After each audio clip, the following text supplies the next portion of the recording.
Friends, welcome to Shiva tutorial. Friends, మనం NCERT సిరీస్లో భాగంగా సైన్స్ అనేది డిస్కస్ చేయడం జరుగుతుంది కదా. అయితే మనకి ఈ లెసన్ వరకు ఈ లాస్ట్ టాపిక్ అంటే ప్రసరణ వ్యవస్థ దగ్గర ఆగిపోయాము. దాంట్లో ఈ ఒక్క లైన్ ఉంది. ఈ వీడియో చూసే ముందు ఆ వీడియో చూడండి. చూసిన తర్వాత ఇది అర్థమవుతుంది మీకు, ఓకేనా. అంటే విసర్జన అంటే ఒక విసర్జనకు సంబంధించిన లెసన్ ఇది, దాని కంటిన్యూషన్ ఇది చూడండి. వేసవి రోజున చెమటలు పడతాయి. ఈ చెమటలో నీరు మరియు లవణాలు కలిగి ఉంటాయి. చెమట ఏంటిదంటే నీటిని కలిగి ఉంటుంది, అదేవిధంగా లవణాలను కూడా కలిగి ఉంటుంది. మట్టి కుండ, దాన్నే మట్క అంటాం. మరి మట్టి కుండలో ఉంచి నీరు ఎప్పుడు చల్లగా ఉంటుంది. ఎందుకనంటే ఆ కుండ రంధ్రాల నుండి ఏమవుతుందంటే నీరు ఆవిరైపోయి ఇది చల్లదనాన్ని కలిగిస్తుంది. నీరు ఆవిరైపోవడం వలన అది చల్లదనాన్ని కలిగిస్తుంది. కుండకు రంధ్రాల నుంచి నీరు ఆవిరైపోతుంది, ఓకేనా. జంతువుల శరీరం నుండి వ్యర్థ రసాయనాలను తొలగించే విధానం నీటి లభ్యతపై ఆధారపడి ఉంటుంది. అంటే జంతువుల శరీరంలో వ్యర్థ పదార్థాలు, వ్యర్థ రసాయనాలు ఏమైనా ఉన్నాయనుకోండి, అవి ఒకవేళ బయటికి వెళ్ళాలి, విసర్జించబడాలి అంటే దేని మీద ఆధారపడి ఉంటుందంటే ఖచ్చితంగా నీటి లభ్యత మీదనే ఆధారపడి ఉంటుంది. చేపలు వంటి జలచరాలు కణ వ్యర్థాలను నీటిలో కరిగిపోయే అమ్మోనియాగా విసర్జిస్తాయి. చేపలు వంటి జలచరాలు ఒకవేళ అవి వ్యర్థాలను రిలీజ్ చేసేటప్పుడు ఆ నీటిలో కరిగిపోయే అమ్మోనియాగా విసర్జిస్తాయి. ఇంపార్టెంట్, గుర్తుపెట్టుకోండి. పక్షులు, బల్లులు, పాములు వంటి కొన్ని భూచర జంతువులు సగం ఘన తెలుపు రంగు సమ్మేళనాన్ని యూరిక్ ఆమ్లం, దాని యొక్క ఫార్ములా కూడా నేను రాయడం జరిగింది చూడండి. C5H4N4O3 ఇది యూరిక్ ఆమ్లం యొక్క ఫార్ములా. ఇది ఏం చేస్తుందంటే విసర్జిస్తాయి. ఈ రూపంలో ఏం చేస్తాయి అంటే విసర్జిస్తాయి. మానవులలో ప్రధాన విసర్జన పదార్థం ఏంటిదంటే యూరియా. మానవులలో ప్రధాన విసర్జన పదార్థం ఏంటిది అని అంటే యూరిక్ ఆమ్లం అనొచ్చు లేదా యూరియా. కొన్నిసార్లు ఒక వ్యక్తి యొక్క మూత్రపిండాలు ఇన్ఫెక్షన్ లేదా గాయం కారణంగా ఏమవుతుందంటే పని చేయడం ఆగిపోవచ్చు. అసలు మూత్రపిండాలు ఏం చేస్తాయో తెలిస్తే అది ఒకవేళ చెడిపోతే ఎంత డేంజర్ అనేది మనకు అర్థమవుతుంది. మూత్రపిండాలు ఏం చేస్తాయి, మూత్రపిండాలు చేరినప్పుడు ఒక రక్తము ఉపయోగకరమైంది ఉంటుంది, ఉపయోగకరంగా హానికరమైంది కూడా ఉంటుంది. ఇప్పుడు ఉపయోగకరమైంది మనకి కావాలి, ఉపయోగకరంగా లేనిది అంటే హానికరమైంది ఏం కావాలి మనకి, బయటకు విసర్జించబడాలి, అంటే బయటకు వెళ్ళాలి. అంటే ఈ మూత్రపిండాలు కనుక ఒకవేళ పనిచేయడం ఆగిపోతే ఖచ్చితంగా ఏమవుతుందంటే మూత్రపిండాలు ఆ రక్తాన్ని శుద్ధి చేయడం అనేది ఆగిపోతుంది. తత్ఫలితంగా వ్యర్థ పదార్థాలు అనేవి రక్తంలో చేరడం మొదలవుతుంది. తద్వారా మనిషి చనిపోవడానికి ఆస్కారం ఎక్కువ ఉంటుంది. రక్తంలోకి ఈ వ్యర్థ పదార్థాలు చేరడం ప్రారంభిస్తాయి, తద్వారా మనిషి చనిపోతాడు. మరి ఇలాంటి వ్యక్తి బతకడానికి ఛాన్సెస్ ఉన్నాయంటే ఉన్నాయి. అంటే కృత్రిమ కిడ్నీ అంటే ఏం లేదు, మనము ఈ కిడ్నీ చేసే పనిని బయట ఏ విధంగా చేసి అదే విధంగా చేసి ఆ వ్యక్తిని బ్రతికించవచ్చు. దీనినే మనం ఏమంటామంటే డయాలసిస్, ఓకేనా. కృత్రిమ కిడ్నీ ద్వారా రక్తాన్ని క్రమానుగణితంగా ఒక ఆర్డర్ ప్రకారంగా వడపోస్తే తప్ప అలాంటి వ్యక్తి బ్రతకలేడు. ఆ వడపోసే పద్ధతిని, కృత్రిమంగా వడపోసే పద్ధతిని మనం డయాలసిస్ అని అంటాము, ఓకేనా. ఇప్పటి వరకు మనం ఏం చెప్పుకున్నామంటే మానవుల్లో ప్రసరణ వ్యవస్థ ఏ విధంగా ఉంటుంది అనేది డిస్కస్ చేసుకున్నాం. ఇప్పుడు మరి మొక్కలలో పదార్థాల రవాణా ఏ విధంగా జరుగుతుంది అనేది మనం డిస్కస్ చేసుకుందాం. మొక్కలలో పదార్థాల రవాణా ఏ విధంగా జరుగుతుంది అని అంటే మొక్కలలో రెండు రకాలు ఉంటాయి. అవి ఏంటి అని అంటే, ఒకటి వేర్లు ఏం చేస్తాయి అంటే నీటిని, ఖనిజ లవణాలని తీసుకొని వంటగదికి ఇస్తాయి. ఇక్కడ వంటగది ఏంటిది, మొక్కలలో ఉన్న వంటగది ఏంటిదంటే ఆకు. ఎందుకు, అక్కడ మాత్రమే ఆహారం ప్రిపేర్ అవుతుంది. కాబట్టి ఈ వేర్లు నీటిని, ఖనిజ లవణాలని తీసుకొని కాండం సహాయంతో ఆకుకి రవాణా చేస్తుంది. దానినే మనము దారువు అనే ఒక రూట్ ఉంటుంది. ఆ రూట్నే మనం దారువు అనే ఒక కణజాలం ద్వారా ఈ ప్రాసెస్ అంతా జరుగుతుంది. ఇప్పుడు సెకండ్ పాయింట్ ఏంటిది, వంటగదిలో తయారైన ఆహారము మిగిలిన ప్లేసెస్ కూడా వెళ్ళాలి. అంటే ఆకులలో కిరణజన్య సంయోగ క్రియ ద్వారా తయారు చేయబడిన ఆహారం అనేది మిగిలిన భాగాలకు పంపాలి అంటే అక్కడ పోషక కణజాలం అనే ఇంకొక కణజాలం మనకు ఉపయోగపడుతుంది. ఈ కాన్సెప్ట్ మొత్తం ఇదే, నేను చదువుతాను, జాగ్రత్తగా చూడండి. కిరణజన్య సంయోగక్రియ సమయంలో నీరు మరియు CO2ను ఉపయోగించుకొని ఆకులు మొక్కకు ఆహారాన్ని తయారు చేస్తాయి. ఆహారం శక్తికి ఆధారం. జీవి యొక్క ప్రతి కణం గ్లూకోజ్ విచ్ఛిన్నం ద్వారా శక్తిని పొందుతాయి. కణాలు ఈ శక్తిని జీవనానికి సంబంధమైన ముఖ్యమైన జీవక్రియలను నిర్వహించడానికి ఉపయోగిస్తాయి. కాబట్టి జీవిలోని ప్రతి కణం తప్పనిసరిగా అందుబాటులో ఉండాలి. కాబట్టి జీవిలోని ప్రతి కణంకు ఆహారం తప్పనిసరిగా అందుబాటులో ఉండాలి. వేరు ద్వారా గ్రహించిన నీరు మరియు పోషకాలు ఆకులలో తయారైన ఆహారం మరియు ఆహారం తయారు చేయలేని భాగాలకు ఎలా చేరుతుంది? ఒక క్వశ్చన్ మార్క్ ఇస్తున్నాడు మనకు అక్కడ. మొక్కలు నీరు మరియు ఖనిజ లవణాలను వేర్ల ద్వారా గ్రహిస్తాయి. వేర్లు మూలకేశకాలను కలిగి ఉంటాయి. మామూలుగా అయితే వేర్లు నీటిని ఖనిజ లవణాలను పీల్చుకుంటాయి, ఓకే, అది అందరికీ తెలిసిందే. ఇక్కడ ఇంకొక పాయింట్ ఏమిస్తున్నాడంటే వేర్లు ఏం చేస్తాయి అంటే మూలకేశకాలను కలిగి ఉంటాయి.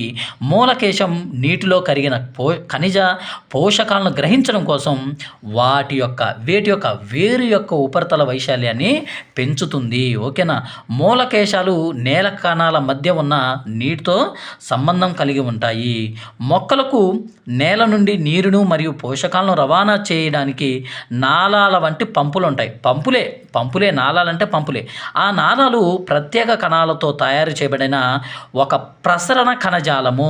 ప్రత్యేక కణాలు ఒక చోట ఉన్నాయి అంటే ఏమని చెప్పాను నేను 8th క్లాస్లో? కణజాలము. కణాలన్నీ కలిసి కణజాలంగా ఏర్పడతాయి. ఓకేనా. అయితే ఈ ప్రత్యేక కణాలతో తయారు చేయబడిన ఈ ప్రసరణ కణజాలాన్ని ఏర్పరుస్తాయి. ఒక జీవిలో ప్రత్యేక విధిని నిర్వర్తించే కణాల సముదాయమే కణజాలము. ఓకేనా. ఒక పని చేయాలి, ఆ పని చేయడానికి కొన్ని గుంపుని మనం ఏర్పరిచినాం. ఆ గుంపుని మనం ఏమంటామంటే సింపుల్గా కణజాలము. మొక్కలోని నీరు మరియు పోషకాల రవాణా కొరకు ఉన్న ప్రసరణ కణజాలాన్ని దారువు అని అంటాం. ఓకేనా. దారువు అనేది కాండం మరియు కొమ్మల ద్వారా, చూడండి, జాగ్రత్తగా గమనిస్తే చాలు అర్థమవుతుంది. ఇక్కడ బట్టి పట్టడానికి ఏముండదు, కాన్సెప్ట్ నేర్చుకోండి. దారువు అనేది కాండం మరియు కొమ్మల ద్వారా వేరులను ఆకులను అనుసంధానించే అంటే కలిపే నిరంతర నాళాల వలను ఏర్పరిచి తద్వారా మొత్తం మొక్కకు నీటిని సరఫరా చేస్తుంది. ఆకులు ఆహారాన్ని సంశ్లేషణ చేస్తాయి. మొక్క అన్ని భాగాలకు ఆహారం సరఫరా చేయబడాలి. ఇది పోషక కణజాలం. ఇక్కడేమో దారువు, ఇక్కడేమో పోషక కణజాలం అని పిలువబడే మరొక రకమైన ప్రసరణ కణజాలం అనేది ఉంటుంది. ఇదేం చేస్తుందంటే యూజ్ అవుతుంది. ఆహారాన్ని ఎక్కడైతే ఆహారం తయారు చేయబడదో అక్కడికి ట్రాన్స్ఫర్ చేస్తుంది. ప్రసరణ కణజాలం ఇది నేను డయాగ్రామ్ లాగా ఇచ్చాను. దారువు ఏం చేస్తుంది, పోషక కణజాలం ఏం చేస్తుంది అనేది. ఓకేనా. ఇక్కడ దారువు పోషక కణజాలం మొక్కల్లో పదార్థాలను సరఫరా చేస్తాయి. అవును కదా. దారువు ఏం చేస్తుంది, నీటిని ఖనిజ లవణాలని తీసుకొని ఆకుకు ఇస్తుంది. అదేవిధంగా ఆకులో తయారు చేయబడిన ఆహారం అనేది పోషక కణజాలం ద్వారా మిగిలిన భాగాలకు సరఫరా చేయబడతాయి. మొక్కలు మట్టి నుండి పెద్ద మొత్తంలో నీటిని గ్రహిస్తాయి. బాష్పోత్సేకం ద్వారా కొంత నీరు విడిచిపెడతాయి. బాష్పోత్సేకం అంటే ఏంటిది, నీరు ఆవిరి రూపంలో వెళ్ళిపోవడాన్ని మనము బాష్పోత్సేకం అని అంటాం. ఎందుకంటే మొక్కలు పీల్చుకున్న నీరంతా కూడా ఉపయోగించుకోలేదంట, అందుకనే కొంత నీరుని విడిచిపెడుతున్నాయి. ఆకుల నుండి నీరు ఆవిరి అవ్వడం వలన ఉత్పత్తి చేసే శోషణ. ఓకేనా. ఆకుల నుండి నీరు ఆవిరి అవ్వడం వలన ఉత్పత్తి చేసే ఒక ఒత్తిడి ఉంది. ఆ ఒత్తిడిని మనము శోషణ ఒత్తిడి. పొడవైన చెట్లలో నీటిని చాలా ఎత్తు వరకు లాగుతుంది. ఒకవేళ ఒక గ్లాసులో మనం వాటర్ తీసుకొని గ్లాసు నిండా వాటర్ ఉంటే మనం అప్పుడు పీల్చేటప్పుడు స్ట్రా వేసుకొని పీల్చుకునేటప్పుడు ఇబ్బంది ఉండదు. కానీ అడుక్కు నీరు ఉందనుకోండి, అడుక్కు నీరు ఉన్నప్పుడు పీల్చాలంటే కొంచెం గట్టిగా పీలుస్తాము. అదేవిధంగా బాష్పోత్సేకం అనేది ఒక మొక్కలో జరుగుతుంది. ఒక స్ట్రా ద్వారా నీరు తాగినట్లు ప్రతి ఒక్క పాయింట్ నేను ఇవ్వడం జరుగుతుంది. కాబట్టి ఇది మీ కష్టము. మీరు కొంతమంది అమౌంట్ ఇచ్చి కొనుక్కున్నారు, కొంతమంది కొంతమంది చాలామంది కొనుక్కున్నారు. ఇది మీ కష్టం, ఎప్పుడు కూడా నెగ్లెక్ట్ చేయొద్దు. రూపాయి పెట్టి కొన్నా సరే దాన్ని పగడ్బందీగా చదవండి. 2025 గ్రూప్ డి లిస్ట్లో మీ పేరు అనేది ఖచ్చితంగా ఉంటుంది. ఓకేనా.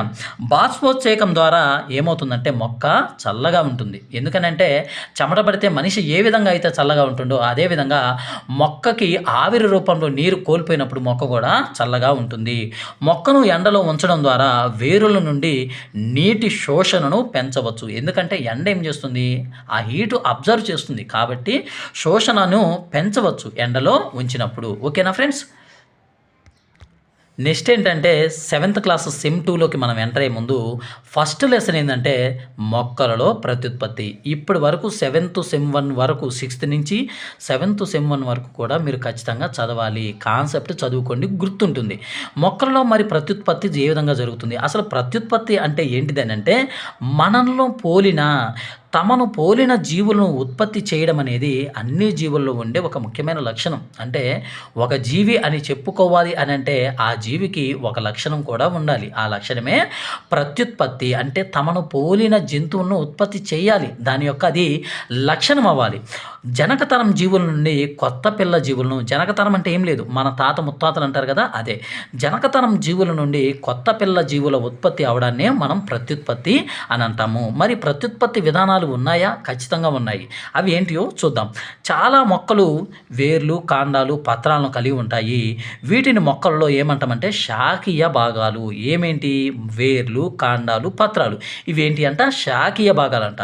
పుష్పాలు మొక్కలలో ప్రత్యుత్పత్తి అనే విధిని నిర్వర్తిస్తాయి. ఒక్కొక్కళ్ళు ఒక్కొక్క పని చేసినట్టు ఇక్కడ మొక్కలలో ఉండే ఈ పుష్పాలు ఒక విధిని నిర్వర్తిస్తాయి. ఆ విధే ప్రత్యుత్పత్తి. ఇక్కడ ఇంకో క్వశ్చన్ నేను అడుగుతాను, చెప్పండి దీనికి ఆన్సర్. మొక్కలలో ఫుడ్ ప్రిపేర్ చేసే ఒక పని ఉంది. ఆ పనిని నిర్వర్తించే భాగం ఏంటిదో కింద కామెంట్ సెక్షన్లో చెప్పండి. ఇప్పుడే నేను చెప్పాను. పుష్పాలు ప్రత్యుత్పత్తి యొక్క భాగాలు. ఓకేనా. పుష్పాలు మొక్కలో ప్రత్యుత్పత్తి భాగాలు. మొక్కలలో సంతానోత్పత్తి జరుపుకునే విధానం అనేక రకాలుగా ఉంది. కానీ ప్రధానంగా ఏం చేశారంటే 2 రకాలుగా వర్గీకరించారు. అవి ఏంటిదంటే అలైంగిక ప్రత్యుత్పత్తి మరియు లైంగిక ప్రత్యుత్పత్తి. మరి అలైంగిక ప్రత్యుత్పత్తి విధానంలో మొక్కలు ఏం చేస్తాయి అంటే విత్తనాలు లేకుండానే కొత్త మొక్కలను ఇస్తాయి. అయితే లైంగిక ప్రత్యుత్పత్తి విధానంలో విత్తనాల ద్వారా కొత్త మొక్కలు ఏర్పడతాయి. ఇక్కడ మీరు ఒక్కటే గుర్తుపెట్టుకోవాలి, విత్తనాలు గనక ఒకవేళ ఎంటర్ అయితే అది ఖచ్చితంగా లైంగిక ప్రత్యుత్పత్తి. విత్తనాలు గనక ఎంటర్ అవ్వకుండా కొత్త మొక్క గనక ఏర్పడుతుంటుంది దాన్ని మనము అలైంగిక ప్రత్యుత్పత్తి అని అంటాం. ఫస్ట్ టైప్ ఏంటిదంటే అలైంగిక ప్రత్యుత్పత్తి. అది ఏ విధంగా ఉంటుందో మనం ఇప్పుడు చూద్దాం. అలైంగిక ప్రత్యుత్పత్తి విధానంలో విత్తనాల ఉత్పత్తి జరగకుండానే కొత్త మొక్కలు ఏర్పడతాయి. శాఖీయ ప్రత్యుత్పత్తి. అలైంగిక ప్రత్యుత్పత్తి విధానం కనుక మనం ఒకవేళ సెర్చ్ చేస్తే దాంట్లో మొదటి ప్లేస్లో ఉండేది ఏంటంటే శాఖీయ ప్రత్యుత్పత్తి.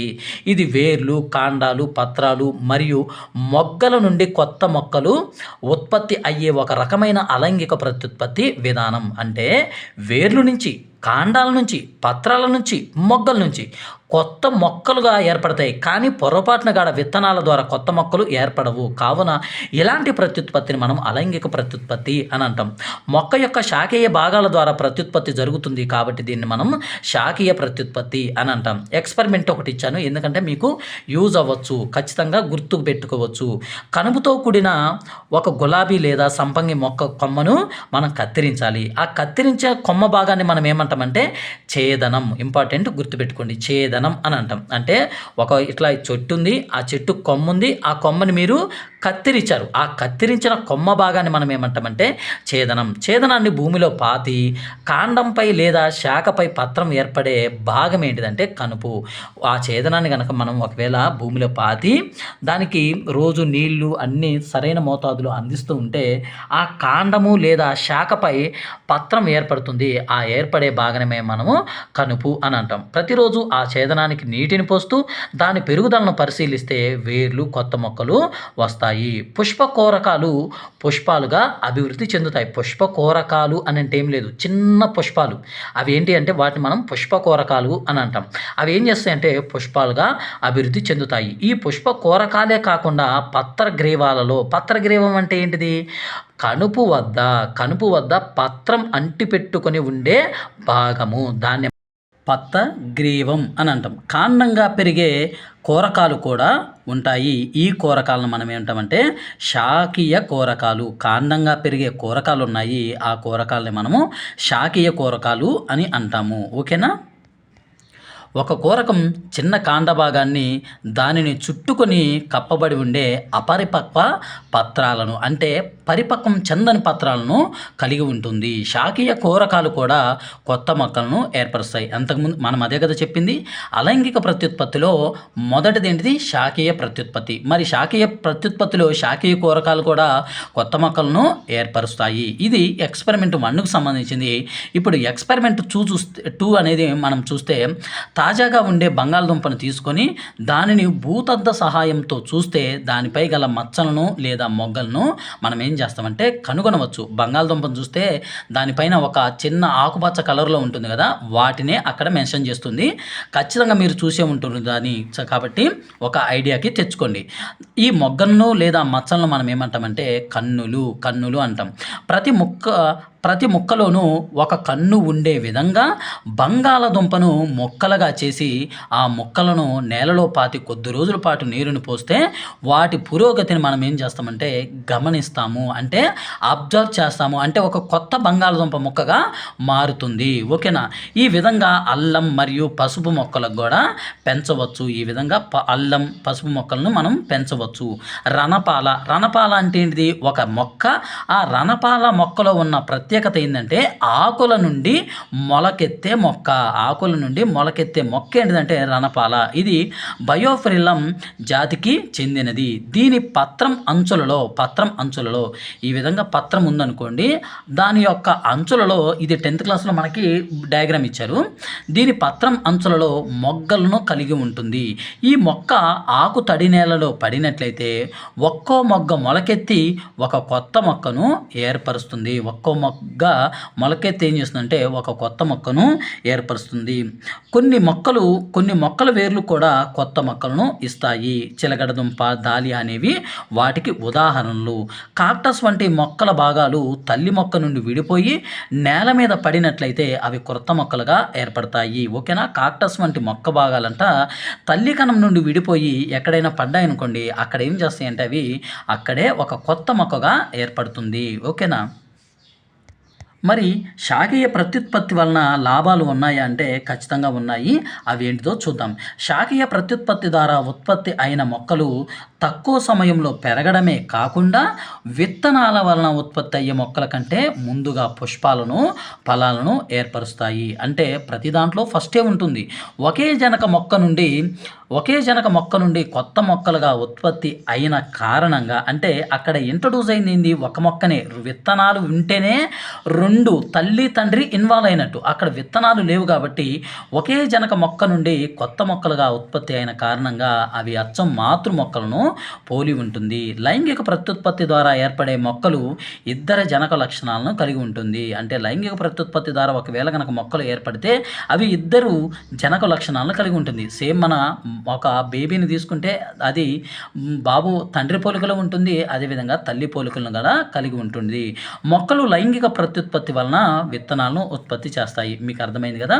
అదేవిధంగా కొన్ని ఇంపార్టెంట్స్ ఇచ్చారు. ఇవి మనకి exam point of view most important. ALP నుంచి ఆర్పిఎఫ్ కానిస్టేబుల్ వరకు నేను పేపర్స్ గమనించినప్పుడు చాలా వాటికి ఇవి ఇచ్చారు కాబట్టి జాగ్రత్తగా చూడండి. స్కోరకి భవనం, దాన్ని ఇంగ్లీష్లో మనం బడింగ్ అంటాము. అది అంటే ఏంటిదో చెప్తాను. కేవలం సూక్ష్మదర్శిని ద్వారా మాత్రమే చూడగలిగే అతి చిన్న జీవులైన ఈస్టులు పోషకాలు గనక ఈ ఈస్టులకు సమృద్ధిగా అందించినట్లయితే ఇవి కొద్ది కాలంలోనే వృద్ధి చెంది తమ సంఖ్యను ఏం చేస్తాయంటే పెంచుకుంటాయి. ఈస్ట్ అనేది ఏకకణ జీవి. ఏకకణం అంటే ఒకే కణం ఉండే జీవి. ఎక్స్పెరిమెంట్ ఒకటి ఇచ్చాను చూడండి. అది ఏదైనా బేకరీ లేదా మందుల దుకాణం నుండి ఈస్ట్ కేక్ మొక్కను కానీ లేదా పౌడర్ని కానీ తీసుకొని ఏం చేస్తారంటే నీటి కలిగి ఉన్న ప్రాంతంలో ఉంచండి. ఒక నీటిని కలిగి ఉన్న ఒక బౌల్ తీసుకొని దాంట్లో వేయండి. లేకపోతే ఒక చెంచాడు చక్కెరను కూడా కలిపి గదిలో వెచ్చని ప్రదేశంలో దాన్ని ఉంచాలి. ఉంచేం చేయాలి? 1 గంట సేపు ఆగిన తర్వాత దాన్ని చూడాలి. మరి తర్వాత చూస్తే ఏమవుతుందంటే ఒక గంట తర్వాత ఆ ద్రావణాన్ని ఒక చుక్క గాజు స్లైడ్పై వేసి సూక్ష్మదర్శిని ద్వారా గనక మనం పరిశీలిస్తే ఈ విధంగా ఏర్పడతాయి. మనకి ఈ విధంగా కనిపిస్తుంది. కొత్త ఈస్ట్ కణాలు అనేవి ఏర్పడటం మనం గమనించవచ్చు. ఈస్ట్ కణం ఇలా ఉంటుంది, అభివృద్ధి చెందుతున్న ఈస్ట్ కణం ఇలా ఉంటుంది. కొత్త కోరకం, ఇదే కదా కోరకం. ఆ విధంగా కొన్ని సమయాల్లో కోరకాల గొలుసు కూడా ఏర్పడుతుంది. కోరకీ భవనం ద్వారా హైడ్రా ఈస్టులలో ప్రత్యుత్పత్తి జరుగును. ఒకవేళ మిమ్మల్ని గనక హైడ్రా మరియు ఈస్టులలో ప్రత్యుత్పత్తి విధానం ఏంటిది అని అన్నప్పుడు కోరకీ భవనం లేదా బడ్డింగ్ అని కూడా అడగచ్చు. ప్లాంట్లో జరిగితే ఒకవేళ కోరకీ భవనం, దానిని మనం ఏమంటామంటే రూట్ స్టాక్ అని అంటాము. ఈస్ట్ నుండి బయటకు వచ్చిన చిన్న బల్బు వంటి నిర్మాణము. ఈస్ట్ నుండి ఇలా బల్బు వంటి నిర్మాణాలు ఉన్నాయి కదా, ఈ బల్బు వంటి నిర్మాణాన్ని మనం ఏమంటామంటే మొగ్గ, కోరకం అని అంటాం, బడ్ అని అంటాం. కోరకం క్రమేపీ పెరిగి తల్లి మొక్క నుండి విడిపోయి కొత్త కణంగా ఏర్పడుతుంది. ఇదేమవుతుందంటే పెరిగి తల్లి నుంచి దూరంగా ఏర్పడుతుంది. ఈ కొత్త కణం పెరిగి పరిణితి చెంది అంటే వృద్ధి చెంది డెవలప్ అయ్యి అధిక సంఖ్యలో కణాలను మరలా ఇది కూడా ఏర్పరుస్తుంది. కొన్నిసార్లు ఒక కోరకం నుండి మరొక కోరకం ఏర్పడి గొలుసులాగా కోరకాలుగా ఏర్పడతాయి. ఈ ప్రక్రియ ఇలానే కొనసాగితే కొద్ది సమయంలోనే అసంఖ్యాకంగా అంటే లెక్కించలేనంత విధంగా ఆ కోరకాలు అనేవి ఈస్టులు అనేవి ఏర్పడతాయి. నెక్స్ట్ ఇంకొక అలైంగిక ప్రత్యుత్పత్తి విధానం ఏంటిదంటే మొక్కలవటం, ఫ్రాగ్మెంటేషన్ అని అంటాం. చూడండి, ఆకుపచ్చని రంగులో జిగటతో కూడిన తెట్ల వంటిని వాటిని మనం చెరువులు లేదా నీటి కుంటలలో చూస్తాం. నాచు అంటాం కదా, అదే. ఇవి శైవలాలు. ఇవేంటి అంటే శైవలాలు. నీరు, పోషకాలు అందుబాటులో ఉన్నప్పుడు ఈ శైవలాలు పెరిగి మొక్కలవ్వడం అనే ఒక విధానం ఉంది. ఆ విధానం ద్వారా వాటి సంఖ్యను పెంచుకుంటాయి. శైవలాలు 2 లేదా ఎక్కువ మొక్కలుగా విడిపోతుంది. ఈ మొక్కలు కొత్త జీవులుగా ఏర్పడుతుంది. అంటే ఇది ఒక శైవలం అనుకోండి. ఈ శైవలం 2 సమానమైన మొక్కలుగా విడిపోతుంది. ఇది ఇంకొక జీవిగా ఏర్పడుతుంది, ఇది ఇంకొక జీవిగా ఏర్పడుతుంది. ఏంటిది అంటే శైవలం, ఆల్గే. ఓకేనా. స్పైరోగోరా ఒక శైవలం మొక్కలవటం ఇక్కడ ఎగ్జాంపుల్ ద్వారా చెప్పడం జరిగింది. ఇక్కడ సిద్ధ బీజాల ఉత్పత్తి, స్పోర్ ఫార్మేషన్ అంటే రొట్టె ముక్కపై శిలీంధ్రాలు పెరుగుతాయి. రొట్టె ముక్కపై బూజు ఉంటుంది కదా, దానిని మనం శిలీంధ్రాలు అని అంటాం. రొట్టె ముక్కపై పెరిగిన దూది వంటి నిర్మాణంలోని సిద్ధ బీజాలను పరిశీలించవచ్చు. విడుదల అయిన సిద్ధ బీజాలు గాలిలో తేలుతూ ఉంటాయి. అవి చాలా తేలికగా ఉండటం వలన సుదూర ప్రాంతాలకు ఏం చేస్తాయి అంటే వెళ్ళిపోతాయి. ఈ సిద్ధ బీజాలు అలైంగిక ప్రత్యుత్పత్తి నిర్మాణాలు. ప్రతికూల పరిస్థితులైన అధిక ఉష్ణోగ్రత, తక్కువ ఆర్ద్రతల కోసం ప్రతి సిద్ధ బీజం ఏం చేస్తుందంటే, అంటే ప్రతికూల పరిస్థితులు ఉన్నాయి, అక్కడ అనుకూలమైన పరిస్థితులు లేవు. మరి అది బతకాలి కాబట్టి దాని యొక్క ప్రత్యుత్పత్తి విధానాన్ని నిర్వర్తించడం కోసం ఏం చేస్తుందంటే దాని చుట్టూ ఒక దృఢమైన కణకవచం అనేది ఉంటుంది. ఓకేనా. దృఢమైన కణకవచం కలిగి ఉంటుంది. అందువలన అవి చాలా కాలం వరకు జీవిస్తాయి. అనుకూల పరిస్థితుల్లో అవి మొలకెత్తి ఒక పూర్తి జీవిగా అభివృద్ధి చెందుతుంది. నాచు మరియు పెర్ను వంటి మొక్కలు కూడా సిద్ధ బీజాల ద్వారా ప్రత్యుత్పత్తిని జరుపుకుంటాయి. పెర్ను మొక్కలలో ఉండే పత్రాలను మనం ఏమంటామంటే సోరై అని అంటాము. ఇవి సిద్ధ బీజాశయ పత్రాలు. లైంగిక ప్రత్యుత్పత్తి. ఇప్పటి వరకు మనం ఏం మాట్లాడుకున్నాము అంటే అలైంగిక ప్రత్యుత్పత్తి విధానం ఎలా ఉంది, అవి దాంట్లో కొన్ని పద్ధతులను చూసాము. ఇప్పుడు లైంగిక ప్రత్యుత్పత్తి విధానం అంటే ఏంటిది? లైంగిక ప్రత్యుత్పత్తిలో పుష్పాలు ఎంటర్ అవుతాయి. పుష్పాలు మొక్కలలో ప్రత్యుత్పత్తి భాగాలు. మరి పుష్పాలలో ఏమేమి ఉంటాయి అని మనం ఆలోచిస్తే కేసరాలు అనేవి ఉంటాయి, అండకోశం అని ఉంటుంది. మరి కేసరాలు ఏ పార్ట్స్ అని అంటే పురుష ప్రత్యుత్పత్తి భాగాలు. మరి అండకోశం దేని యొక్క భాగం అని అంటే స్త్రీ ప్రత్యుత్పత్తి యొక్క భాగము. ఓకేనా. కేసరాలు లేదా అండకోశం మాత్రమే ఉన్న పుష్పాలను మనం ఏమంటామంటే ఏకలింగ పుష్పాలు అని అంటాం. మరి కేసరము మరియు అండము 2 ఉన్న పుష్పాలను మనం ద్విలింగ పుష్పాలు అని అంటాం. పేరులోనే కనబడుతుంది. ఇది ఉంటే ఈ అండకోశం ఉండదు. అండకోశం ఉంటే కేసరం ఉండదు. ఈ రెండిట్లో ఒకటి మాత్రమే ఉంటే దాన్ని ఏమంటాం? ఏకలింగ పుష్పాలు అని అంటాం. కేసరం మరియు అండకోశం రెండు ఉన్నప్పుడు ఏ ఇబ్బంది లేదంట. అలాంటి పుష్పాలను మనం ఏమంటామంటే ద్విలింగ పుష్పాలు అని అంటాం. మొక్కజొన్న, బొప్పాయి, దోస మొక్కలు ఏకలింగ పుష్పాలను ఏర్పరుస్తాయి. ఏకలింగ పుష్పాలకి మొక్కజొన్న, బొప్పాయి, దోస మొక్కలు ఏంటి అంటే ఎగ్జాంపుల్స్. ఓకేనా. నెక్స్ట్ ఆవాలు, గులాబీ, పెట్యూనియంలో ద్విలింగ పుష్పాలను ఏర్పరుస్తాయి. పురుష మరియు స్త్రీ ఏకలింగ పుష్పాలు ఒకే మొక్కపై ఉండవచ్చు లేదా వేరు వేరు మొక్కపై కూడా ఉండవచ్చు. అంటే ఒక పుష్పం ఉంటే దాంట్లో పురుష లేదా స్త్రీ ప్రత్యుత్పత్తి భాగాలైన అవి మాత్రమే ఉండడానికి వీల్లేదు. అవి ఏకంగానన్నా ఉండొచ్చు, అంటే అవి ఒకటైనా ఉండొచ్చు, లేదా డిఫరెంట్గా అంటే కలిసి కూడా ఉండవచ్చు. ఈ రెండు ఒకే పుష్పంలో ఉండొచ్చు లేదా వేరు వేరు మొక్కపై కూడా ఉండొచ్చు. కేసరంలో ఏమేమి ఉన్నాయంటే పరాగకోశం మరియు కేసరాలు ఉన్నాయి. కేసరంలో పరాగకోశం ఉంది, కేసరాలు ఉన్నాయి. మరి పరాగకోశంలో ఇంకా ఉన్నాయా? ఉన్నాయి. ఏంటి అవి అంటే పరాగరేణువులు. ఈ పరాగరేణువులు పురుష సంయోగ బీజాలను ఉత్పత్తి చేస్తాయి. ఓకేనా.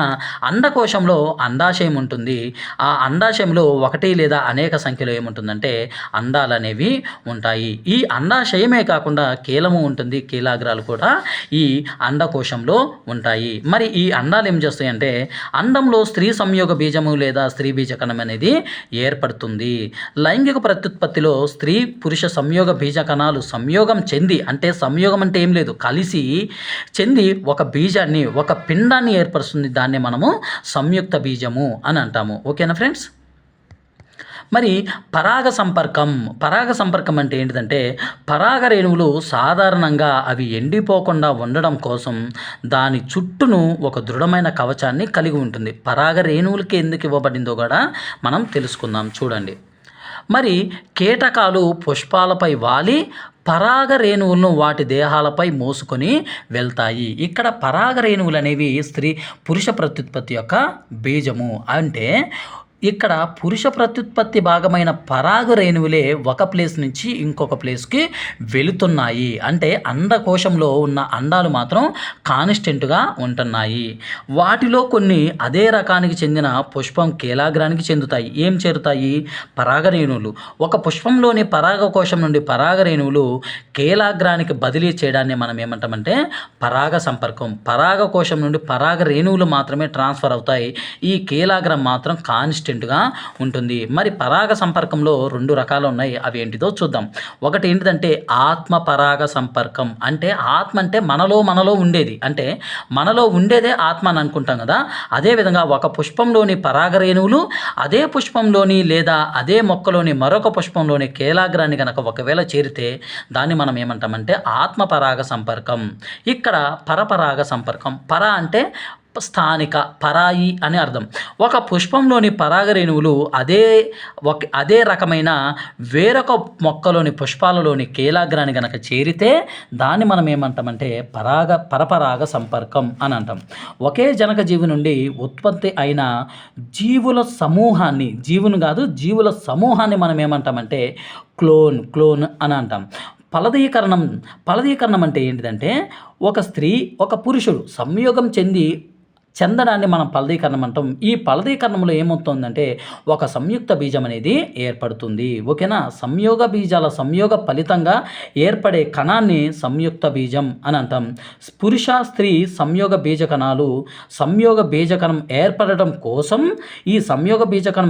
కోసం ఏం చేస్తుందంటే పురుష మరియు స్త్రీ సంయోగ బీజకణాలు సంయోగం చెందుతాయి. ఆ సంయోగం చెందడాన్ని మనం ఏమంటామంటే ఫలదీకరణం అని అంటాం. సంయుక్త బీజం ఎలా ఏర్పడుతుందంటే ఒక పిండంగా అభివృద్ధి చెందుతుంది. సంయుక్త బీజం అనేది పిండంగా అభివృద్ధి చెందుతుంది. మరి ఫలాలు విత్తనాలు ఏర్పడుట. మరి సంయుక్త బీజం ఏర్పడిన తర్వాత విత్తనాలు కానీ ఫలాలు కానీ ఏర్పడతాయి. అవి ఏంటో చూద్దాం. ఇక్కడ ఫలదీకరణం అనంతరం పుష్పంలోని అండాశయము ఫలంగా పెరిగి ఇతర పుష్ప భాగాలన్నీ కూడా రాలిపోతాయి. అంటే ఇది ఏమవుతుందంటే ఒక డెవలప్ అవుతుంది. అండాశయం ఏమవుతుందంటే ఫలదీకరణం అనంతరం ఈ అండాశయం ఫలంగా పెరిగి ఇతర పుష్ప భాగాలన్నీ కూడా రాల్చేస్తుంది. మీతో నాకు అవసరం లేదు అన్నట్లుగా వాటన్నిటిని రాల్చేస్తుంది, అంటే రాలిపోతున్నాయి. పరిపక్వం చెందిన ఈ అండాశయం ఏమవుతుందంటే ఫ్రూట్గా ఫలంగా అభివృద్ధి చెందుతుంది. అండాశయంలోని ఖండాలే విత్తనాలుగా అభివృద్ధి చెందుతాయి. విత్తనం ఒక రక్షక కవచంతో కూడిన పిండాన్ని కలిగి ఉంటుంది. విత్తనం అనేది ఒక రక్షక కవచం అవసరం. ఎందుకనంటే అది డెవలప్ అయ్యడానికి ఒక రక్షక కణం అనేది అవసరం. యాపిల్ మరియు నారింజ వంటి ఫలాలు కండగలిగి రసంతో ఉంటాయి. బాదం మరియు వాల్నట్ వంటి ఫలాలు దృఢంగా ఉంటాయి. ఓకేనా?